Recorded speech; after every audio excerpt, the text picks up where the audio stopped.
Are we live now? We're official. We're live. We've got some folks coming in here. About 50-50.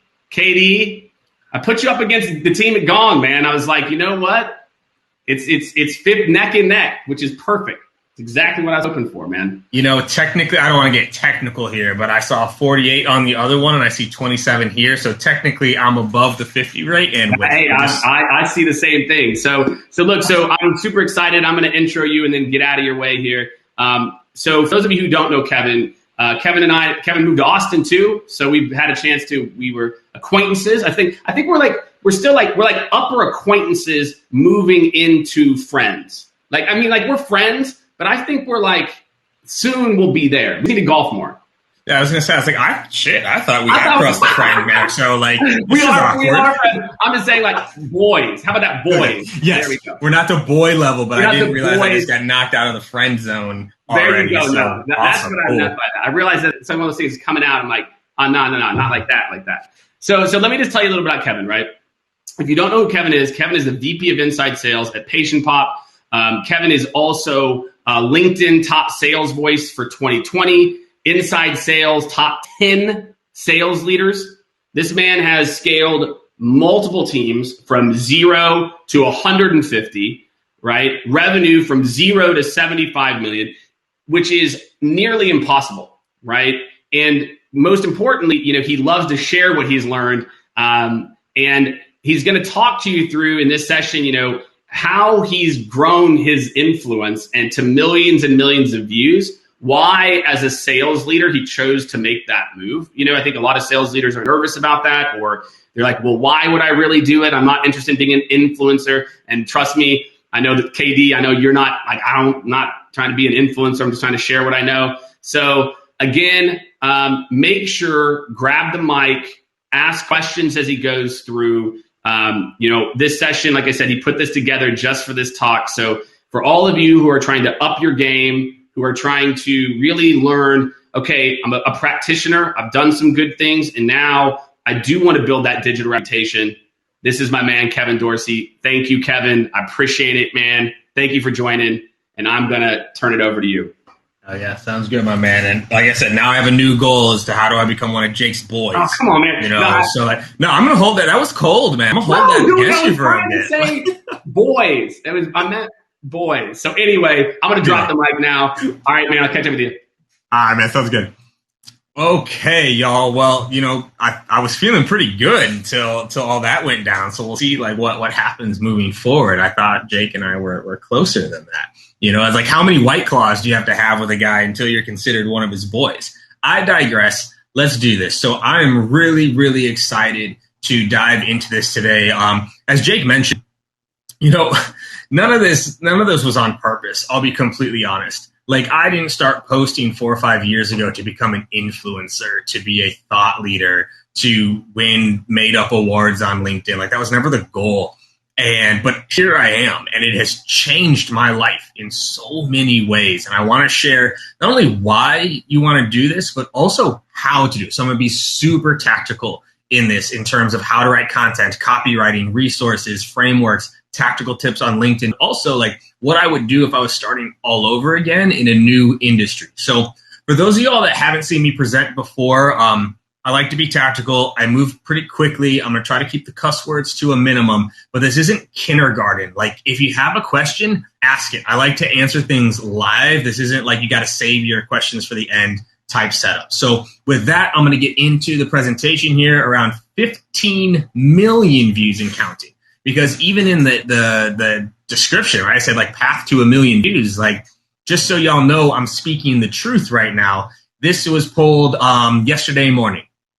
So this is over the past 2.5 years. My content has been seen almost 16 million times. And when you take a second to think about this, and even pulling this up was just mind-blowing to me. 16 million, almost 200,000 likes, 33,000 comments. It's been shared 1,200 times. And this doesn't include things that I'm on with other people. This doesn't include webinars. And this is just my content, right? And so, like, if I just paused right here and said, like, what would 16 million views potentially do for your career or your business, right? I caught the tail end of what Jake was talking about. Imagine if every single one of your team members or reps or managers were getting 1 million views a year, just 1 million views. It's possible, right? And Tony Robbins always has this thing. I don't show you this to impress you. I show you this to impress upon you. I want to impress upon you what's possible, because this is there's been a lot of things along the way to get to this, but this is just me. Just me. And if you can spread this across a team, across an org, across a company, you're talking millions of views every single year for free. For free. So we're going to do on the agenda here, okay? Why brands of the future, how to do it. I told you, I'm going to get tactical here. How to build content, tips and tricks, how to deal with imposter syndrome and haters, right? Jake mentioned it a little bit, right? This idea of building a brand. You're like, well, I can't, or imposter syndrome, or what if people don't like me? We're going to talk about that today, right? And some really good resources you can use to help build your own brand. So my favorite part about these presentations is I get to make up terms, right? So I've made up a new term, right? BAS. New term, BAS. And BAS stands for brand building as a skill. This is what I want us to think about. It's not just building a brand, is that you have these skill sets to build a brand. Once you know how to build one, you can do it again in a new industry. And this is what I want to double down on, is if you can do this as a skill, you can change industries. You can change jobs. In fact, I know a lot of people sometimes hesitate to build a brand because, like, well, what do I build a brand around? Like, now I sell to salespeople, but what if I don't sell to salespeople in the future? If you know how to build a brand, you can do it all over again. And by the way, there are a lot of people out there that have built brands that if they had to start all over again, wouldn't know how. Or if they had to change industries, they wouldn't be able to do it. And I want to try to give you the skill set, right? This is a skill you can learn. If you know how to build a brand, you'll always have a job, right? It's a skill that you can learn, practice, optimize, and repeat, all right? And I wanted to show this. So you see how I started the first slide with 15 million? Peep this real quick. This was the first article I posted on LinkedIn. Look at this real quick. How many likes did it get? How many likes did this get? And by the way, this wasn't just a post. This was an article. I spent like 2 weeks writing it, really long form, really trying to put some good content out there. Y'all see what I see here? 3 years ago, 1 like, right? I can't even remember who liked it. I'll have to hover over the like to see who it was, but it wasn't an employee, and it wasn't even a salesperson. Funny enough, I'm pretty sure it was like principal at a school or something. Right? It all started with 1 like. 1. Right? I wrote my first article way back in 2016. That's it. 1. Okay? I never imagined this. This wasn't the goal. I was just trying to share. And I was sharing what I was going through in my own industry. But it has changed my life in so many ways. It's ridiculous. I wouldn't be sitting here right now. I wouldn't be one of Jake's associates right now if it weren't for my brand, right? And so those are the things, right, that can change everything. But it starts here. Everyone starts with 1 like. And that's the mindset you need to have here. Is it's not about the likes. And I think that's sometimes hard, is like people will look at me or a Jake or a Justin or a Scott, and you see the engagement that we get and think, well, I can't do that. Shoot, most of y'all right now could go write a post and probably get more than I got on my first one. So take that as just an awesome boost of your own confidence, okay? So let's talk about why this is so important. Access is everything. Building a brand gives you access, okay? Familiarity and awareness are the keys to access, right? Whether you are trying to access your prospects, whether you are trying to access jobs, whether you're trying to access fundraising, whether you're trying to access people, hiring, access is everything. And having been familiar in their audience and building awareness is how you build access. If they've heard of you, they're more likely to talk to you. If they've just heard of you, right? That awareness factor goes so far. Sales opportunities become so much easier when they've heard of you. Introductions. This is something, right? If I want to meet someone now, you know how easy it is for me to be able to do that. I can access people that are way smarter than me simply because they've either heard of me or they know someone that I know, and I can get that introduction. Consulting and speaking gigs. Friends, I had this on here for Jake. I'm really going to keep rubbing this in. I literally had the friends bullet point on here to talk about how Jake and I were best buds, and I found out that we're not. So instead of Jake, I'll talk about Scott Leese, who's a great friend of mine, who I now live a half mile away from. Justin Welsh, who ended up working together simply because a brand. Carolyn Betts, Scott Britton, like these are people that literally I never would have met without a brand. I have now friendships, true friendships with people across this industry that I never would have had otherwise, right? And like the why of all this, y'all, this is just the foundational why. I want you to think about this. Who wins? Who wins? Hiring. For all my hiring managers, who are you more likely to hire? Someone who has a brand or someone who doesn't? Who are you more likely to hire? Someone who knows how to build a brand or someone who doesn't? Getting hired, who do you think gets preference? If I'm comparing two account executives, I'm comparing two managers, I'm comparing two directors. One of them has built a strong brand in my market, one of them has not. Who's going to get preference from that? Compensation. Who can ask for more money? Who can ask for more money? If you know how to build a brand, or even better, you already have a brand, you can ask for more money because you're bringing more things to the table. Consulting and advising, it opens up so many doors because if you have a brand, you can help others. They know about you and you are able to help them. You've given so much away for free that eventually people say, well, geez, if that's what he gives away for free, if that's the 1,300 characters that he writes, what would it be like if I spoke to him? What would it be like if he actually worked with my team, right? Fundraising. Who do you think is going to have an easier time raising funds for their company? Someone without a brand or with it. Speaking opportunities. And that, by the way, becomes a never-ending cycle. Because what do you think speaking opportunities help you build? Your brand, right? And then your brand gets you more speaking opportunities. Speaking opportunities help you build your brand, right? It becomes an endless cycle because as you do more of these things, your brand continues to build. The opportunities are endless, y'all. It's not just about whether or not you can close more deals in Q3, and that's why you build a brand. We're talking long game here, not short game, because once you've built it, it's there. It's there, and you can't take it away. Funny enough, the only person that can take your brand away is you. You can take your brand away by either not living up to it or getting away from the principles around it. No one else can take it from you, right? It's something that lasts far beyond your job or your company or anything else. There's so many opportunities if you do this and do this the right way. So I want to talk about this real quick. Imposter syndrome and haters. Imposter syndrome and haters. First of all, I want you to know we all feel it and have felt it at some point in this journey. Every single one of us, every single person you look up to now that has a brand, at one point has been sitting over their phone like, oh my God, like, am I really going to post this? At one point, we sit there like, why on earth am I even doing this? Nobody cares. I'm going to look foolish. What will my team members think? What will my managers think? What will my company think? Oh my God, what if someone says something mean on my... We've all been there.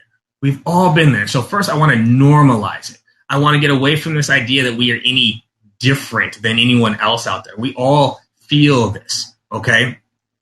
Understanding this is so important because I don't want you thinking that you have to be like this confident, bravado, chest-thumping individual to build a brand. In fact, it's the opposite. You need to be a regular human being, has emotions, thoughts, and feelings, and you share them with the world, right? So it's first recognizing it and embracing it. Because here's what I also want you to understand. Anytime you're feeling imposter syndrome, take that as a sign you have an advantage. Because if you're feeling it, it means other people are feeling it, and most other people won't take action. This is one of the things that helps motivate me, is when I start to feel afraid of something. I'm like, you know what? I bet other people are afraid of this too. I'm going to be the one that actually does it. Right? And I use it as a motivating factor as opposed to one thing that holds me back. Lean into that feeling because everybody else is feeling it too. You're just going to be the one that actually does something about it. Right? You don't have to be perfect, because if you compare yourself to yourself, you're going to keep getting better. If you're comparing yourself to me, if you're going, well, KD, like you're KD, so compare you to my first post. How about that? Right? I've been doing this for now almost 5 years, right? 5 years is what it's taken to get here. Now people are able to pop this off in a year, right? Like, compare yourself to yourself and continue to get better. Have you learned anything? Because if you've learned something, someone else can learn it too. But now let's talk about haters and Jesus. We're talking about haters and Jesus. Jake didn't get to see my presentation beforehand, so he's like, what happened, KD? Why on earth did you bring up Jesus into your presentation? Here's why I'm bringing up Jesus. This is not to get religious. This is actually about haters. I had a mentor one time tell me this when I was like, yo, like I had some nasty stuff said to me, like on a post or in a message. And he said to me, he's like, half the world hates Jesus. So who are you to think you won't have haters? And what he did there is he put it up on this pedestal of like, who are you to think you won't have haters if someone like Jesus had haters? You are not perfect, right? He had haters, you're going to have haters. The point of it is we're all going to have them. At least you're the one putting it out there. The way I deal with haters is, to me, I actually feel sorry.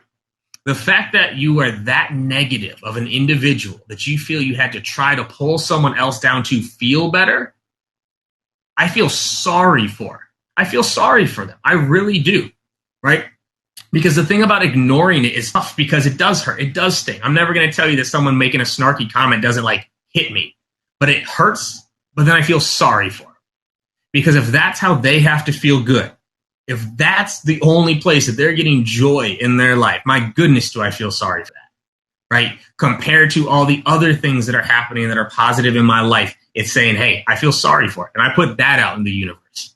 I feel sorry for that individual, and I hope things turn around for them. That's the phrase I go through when it comes through it, and you just let them pass, okay? So just understand, we're all going to feel it. You can't fight it, first of all. You're going to have it. Embrace it, and then each and every day get into it, right? Because this is the beauty of being an expert.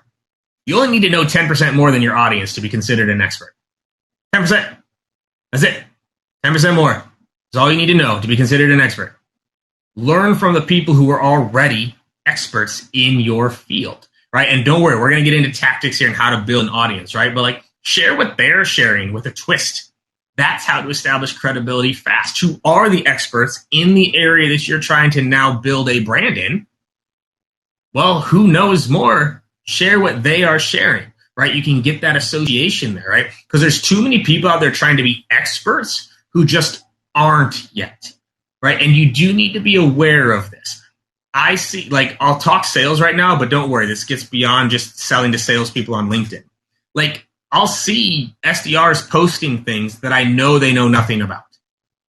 Like, I know they know nothing about it, but they're posting it, right? They're not an expert yet, but when you pretend to be an expert, that's when you get in trouble.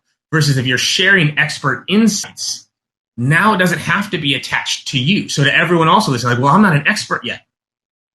Well, then share what the experts are sharing, but don't really share, because shares get horrible views. I'll talk about that in a later slide.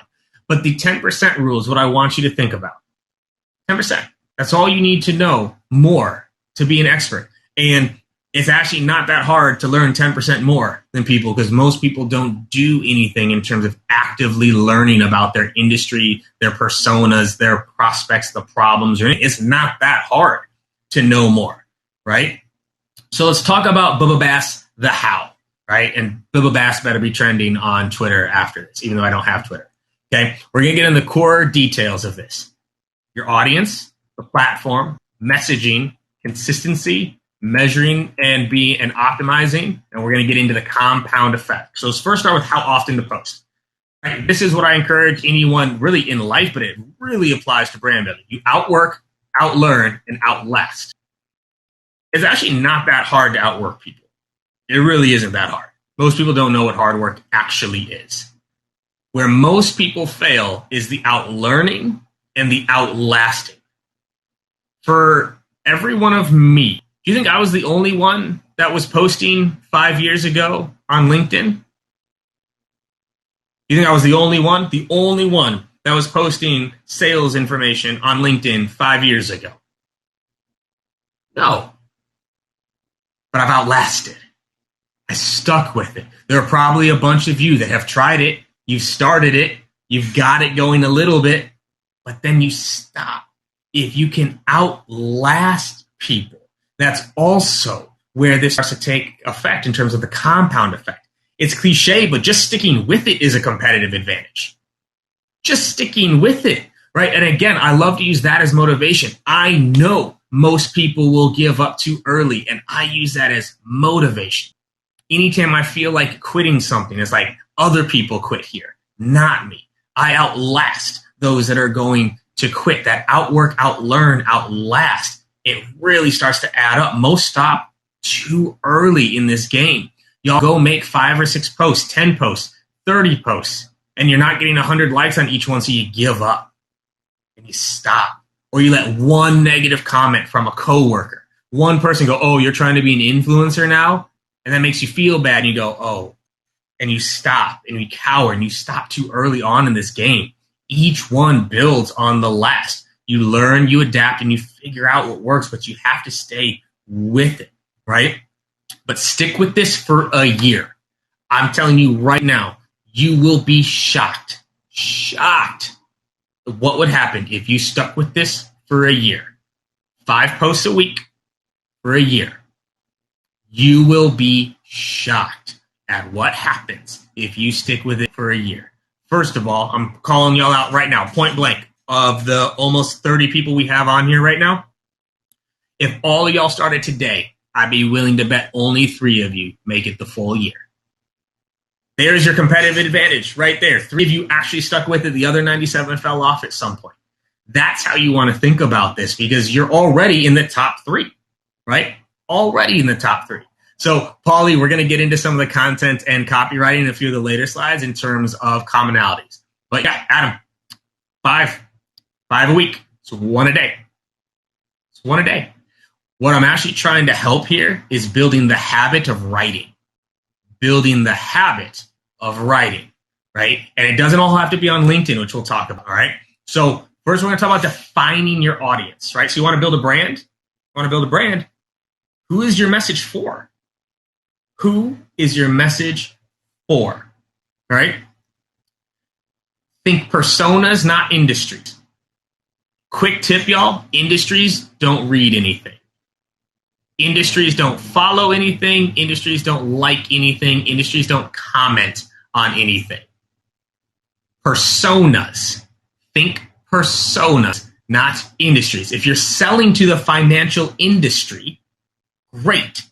What personas in the financial industry are you selling to? You need to be able to speak to a person. What are their titles? Where do they work? What industries do they work in? Are there enough of them to build a brand around?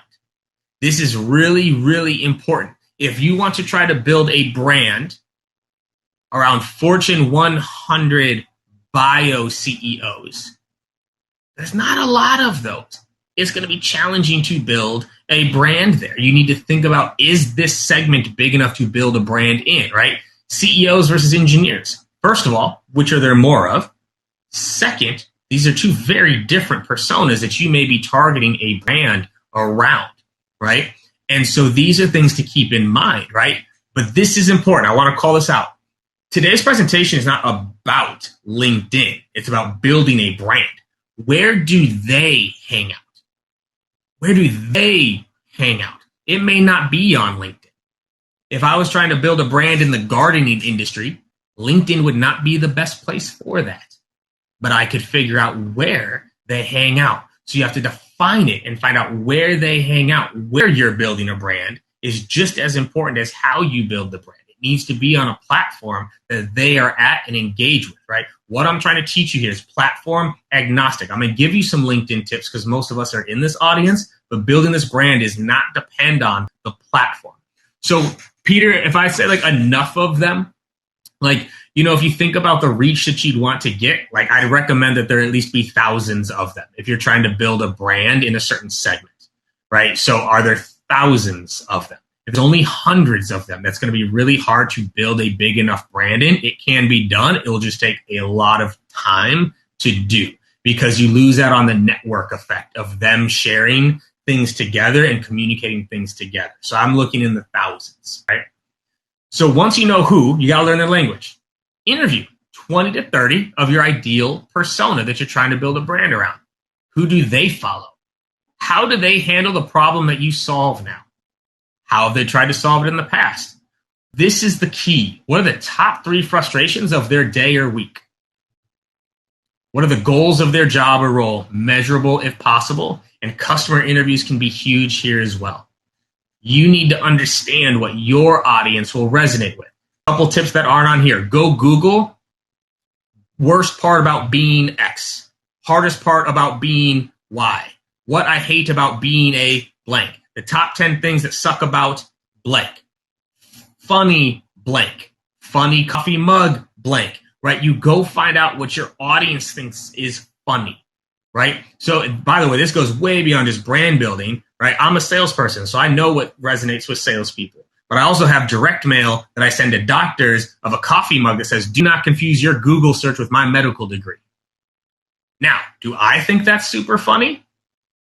Not really. Do doctors think that's really funny? Yeah, they do. And if I was building a brand to doctors, guess what I would be using? The things that they think are funny. So you need to learn their language, right? And so, Ryan, really good question here. Like, how do you get these interviews? This is also back to Peter's question, why you want to target a big market. Truthfully, a great read for everybody. It's called Giftology, and it talks about the differences between gifts and bribes. The $100 actually crosses the bribe threshold, and it makes it not feel authentic. You'd actually probably be better off literally just saying, I'm trying to learn a new industry, and I was hoping you could help me out. 10 minutes, 5 questions. Would you be open to that? Right? You'd probably have an even better response that way versus trying to bribe them into it, because then it doesn't feel authentic, right? So consider that as you go through this process, right? So learning their language is key. And if you work for a company that has a bunch of customers, go interview your customers. They're right there. They are right there for you to learn from, okay? So now you've defined your audience. You're starting to learn their language. Let's talk about how to write content, okay? Now, first of all, there's a difference between curation and creation. If you're really trying to just get started, you focus on curation, the collection of information, the collection of things that are already good out there. Creation is you coming off the top of the cuff with it, right? But if you're trying to create content, curation is sometimes the easiest place to start because there's already content out there talking about the things that your audience probably wants to hear about. So go find great articles that are already trending. You curate. You go find it somewhere else and you put a twist on it. But this is key. Document as you live and work. Things are going to pop into your head throughout the day. Write it down. Actually, I don't see if I can show you this real quick without it blurring so much. On my phone, I have it on my notes. I don't know if y'all can see this, but it's not going to work, is it? Dang it. All right, if you can see, there it goes, working for a second. These are just ideas that happen as I'm going throughout the day, going throughout my week of things that happen. And I'm like, oh, that could be interesting. Oh, that was fun. Oh, that was a good convo. You just document as you live and work. If you learn something new, write it down. A good thing happened to you, write it down. Bad thing happened to you, write it down. By the time the weekend comes, right? By the time the weekend comes when you're going to do your writing, you've already got 10, 15, 20 ideas ready to go. It's already ready that now you can build off of, right? And so this is key too. Reuse and repurpose. So let's say you have a text post that does very well. what can you do with that text post? That text post could turn into a video a month later. And that video could turn into a image a month later. And that image could turn into a one-line recap a month later. That same piece of content just turned into 5 other pieces of content. Reuse and repurpose content that is already out there, right? And so that content creation versus curation, I just wanted to drop that on people. Like, if you're trying to get started, curation sometimes is the easiest place to go. Is you find out what's trending, you go get it, you write about what's trending with a twist for your audience, right? But then the more and more you live it, the more things that just happen, because this is what people get wrong all the time, right? They try to write for an industry. We are people. And as different we all are, we also all share a lot of the same emotions. We all love to laugh.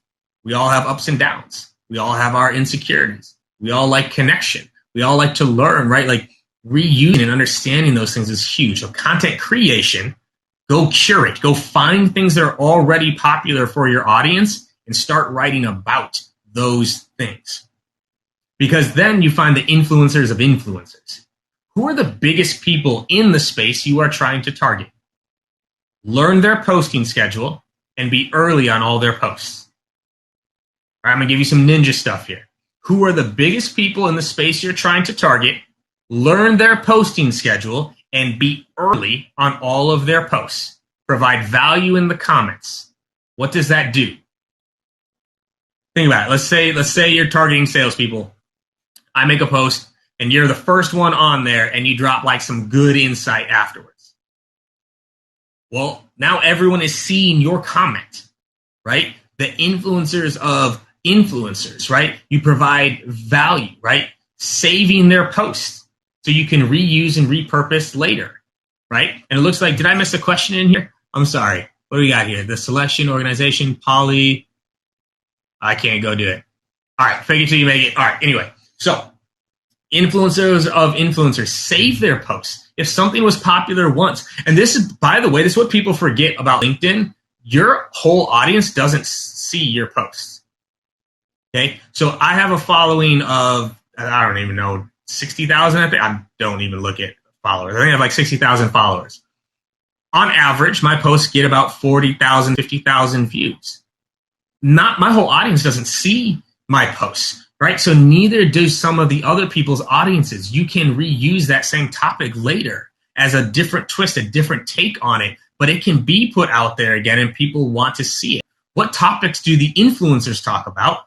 See if you can interview the influencers. I have a slide later about like how I would approach a brand new market, right? Like, that's what I would do is I'd see if I can interview the top influencers and I'd have content for days, right? But same idea. If you're trying to build a brand, follow the people that already have what you have. Pay attention to what they're posting. Pay attention to what they're posting. Repurpose and pick up on the trends, but also comment. Because also, too, by the way, what can you do with everyone that's liking and commenting that post if you were one of the first commenters? Hey, wasn't Katie's post about cold calling great today? Would love to connect.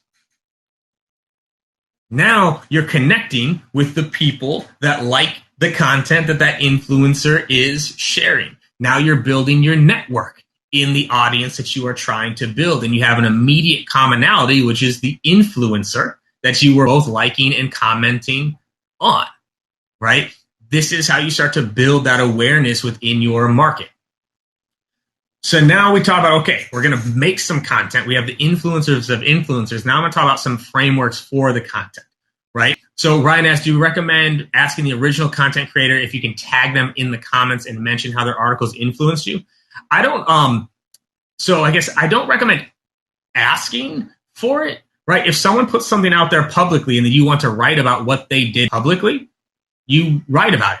Do not reuse their post, meaning like don't just take their post and put it up as your own and then tag them in it, right? Like that's not what I'm saying to do here. What I'm saying is pay attention to what they posted, and you can take one line out of it, make that the headline because you know it's going to work, and then write about that one line, right? So, but then to your point, I would message them, not tag them. Message them like, hey, I wrote about part of your post today. I really loved it. I put an interesting twist. I just wanted to let you know I appreciate what you're doing. Like, it's being very human in all of this, right? So, Eric, my posting schedule is generally Monday through Friday, 7 a.m. Central. Been doing that for, 3 years now, right? So the EIE Framework, education, information, entertainment. This is what most of us love as human beings. Education, information, and entertainment, right? So tagging them, thanking them in public, you can thank them in public. It's okay to do. I'm not telling people not to do it, just in terms of impact. If y'all can imagine, do you think I get tagged in a lot of posts across the week? I get tagged in a lot of posts. I don't get a lot of people that actually message me and say, hey, thank you for writing what you wrote. I wrote about it too. So it's just about which one's going to be more memorable to the person that you are talking to. All right. So now Peter said, what if the audience is large and your content could serve the masses, but your product only serves a portion? Yes. Great question, Peter. So yes, wide net, right? Wide net so you can focus, right? So I think actually Peter Thiel wrote this in 0 to 1, right? Like, I can't remember it now. It was like nets and spears, right? Where it's like you cast a wide net, but then you use spears to be like direct with what you're going after. So yes, cast wide within the persona you're looking for, but then you're being very targeted when you start to make asks of people, right? When you're trying to do demos or consulting and things like that.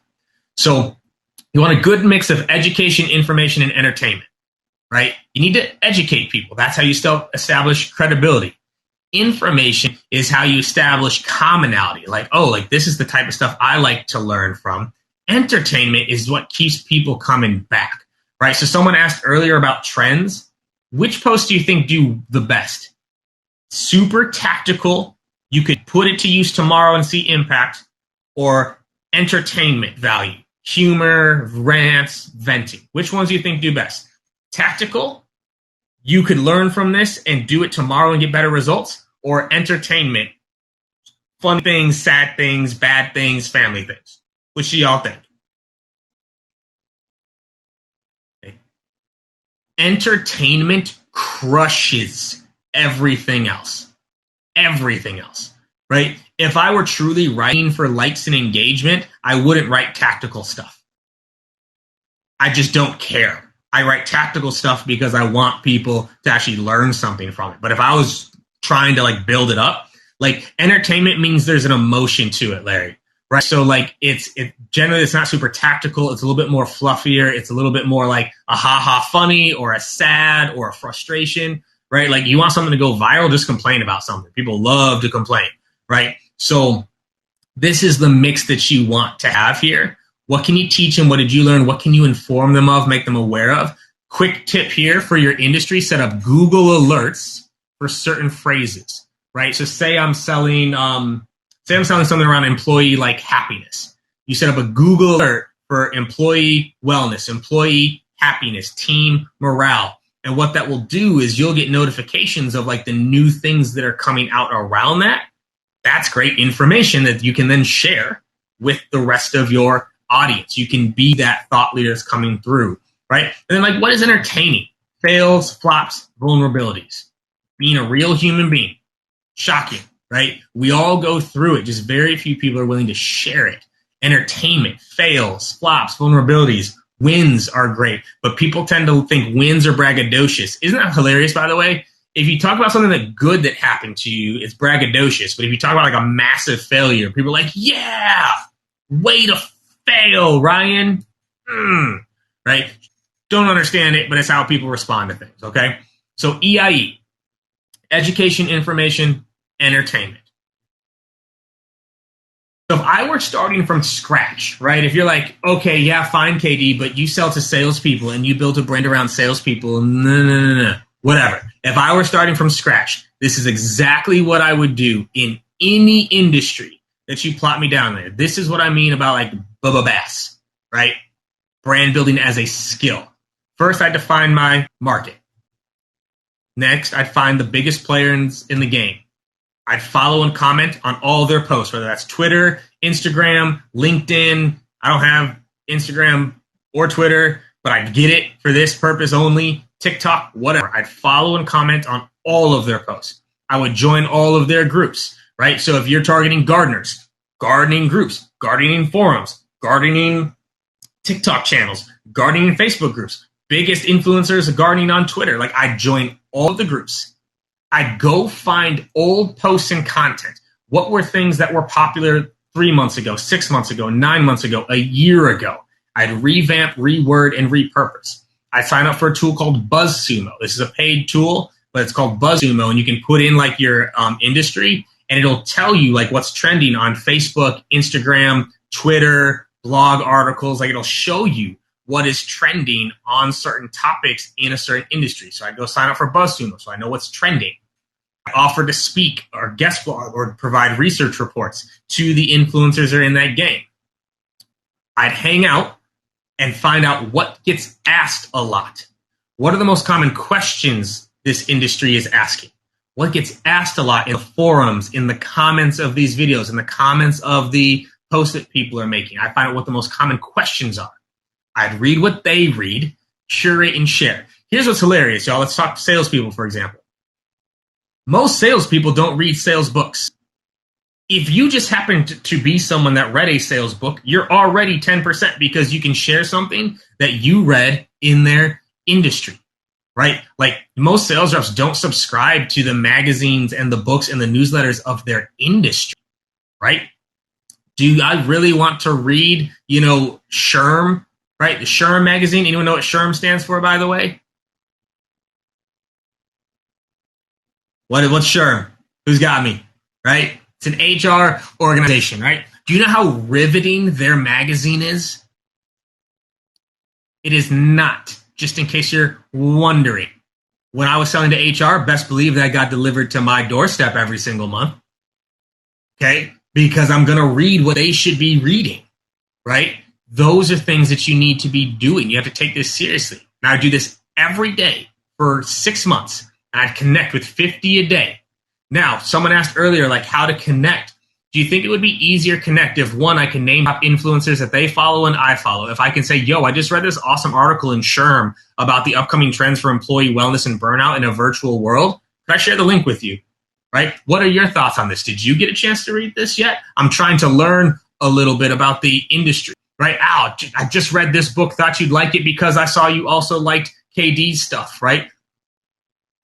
6 months of this, I'd already start to have a micro brand within any industry. 6 months is all it would take.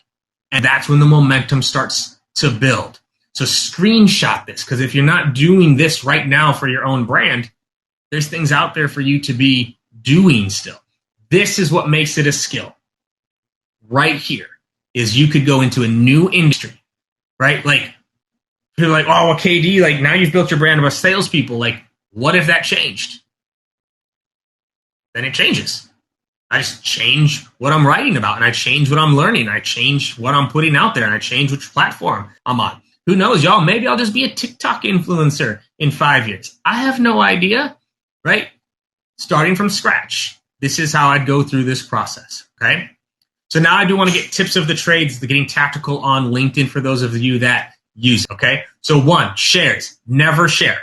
Do not share posts. They get quite literally 0 reach and engagement. If you see a post that you like, copy the link to the post, write about it, and put the link in there if you're going to do it.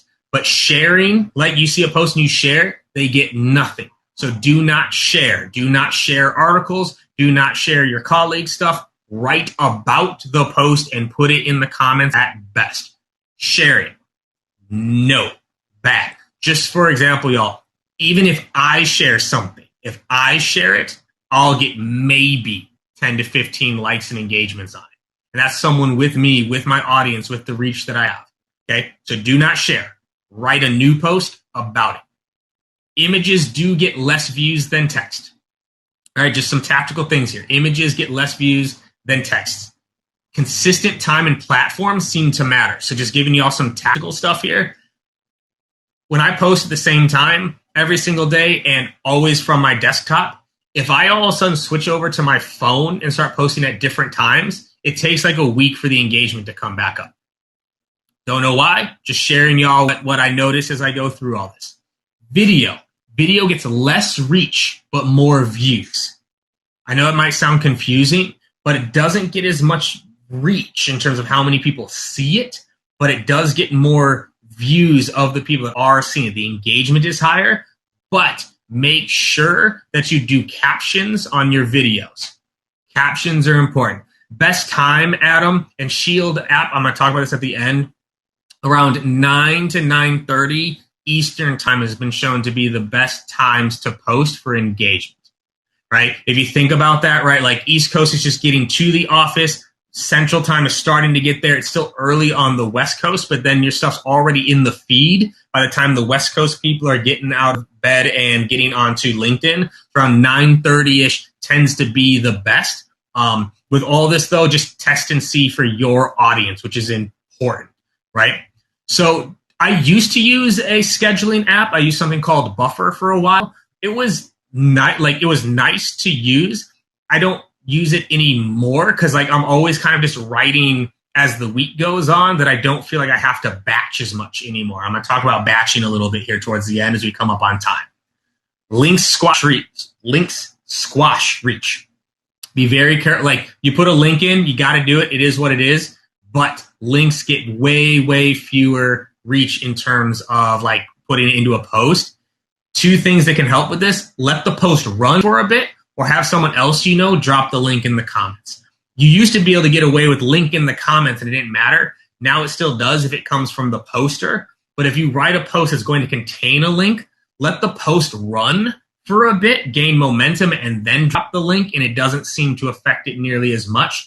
Or if I just wrote a post like me and Matt are boys, Matt drops the link as a comment, and then it doesn't seem to squash it as much. It really is weird that LinkedIn doesn't like shares and links. I get they don't want people leaving their platform, but if you're leaving their platform for something valuable, they're going to come back to your platform. So it is what it is. Shield app. That's what I showed you in terms of how I measure. That's how I measure, right? The app is called Shield app. Really, really, really good to use. Yeah, Scott, even if it's a LinkedIn link, that's what's crazy is like you'd think they'd even filter that. That's why it doesn't make sense that shares get such bad reach, right? Like it's sharing on the LinkedIn platform. You'd think they'd get more reach, but they don't. But Shield app, this is how I measure. This is how I know like what's worked and what's not, right? Podcast video on LinkedIn. So I use a tool called, oh gosh, I'm going to butcher this. Don't quote me. I think it's called Headliner, right? You can take audio and make like a video snippet out of it. That's a tool that I use to like make audio snippets, and it kind of does the sound wave so you know it's a video, but it's just automating the text on it. So that's something to do there. LinkedIn Helper is a great tool if used right. So there are a lot of tools out there that automate outreach. That's not what I used to use LinkedIn Helper for. The cool thing about LinkedIn Helper is you could build lists off of posts. So you could like go to like my post, for example, and say like, you know, add likers to lists. I could build a list of the people that liked, and then I could follow up with them individually and ask them to connect. So LinkedIn Helper is a cool tool to be able to do that. I'm already at time. I still had time. All right, I'm going to keep cranking. I'm almost there. But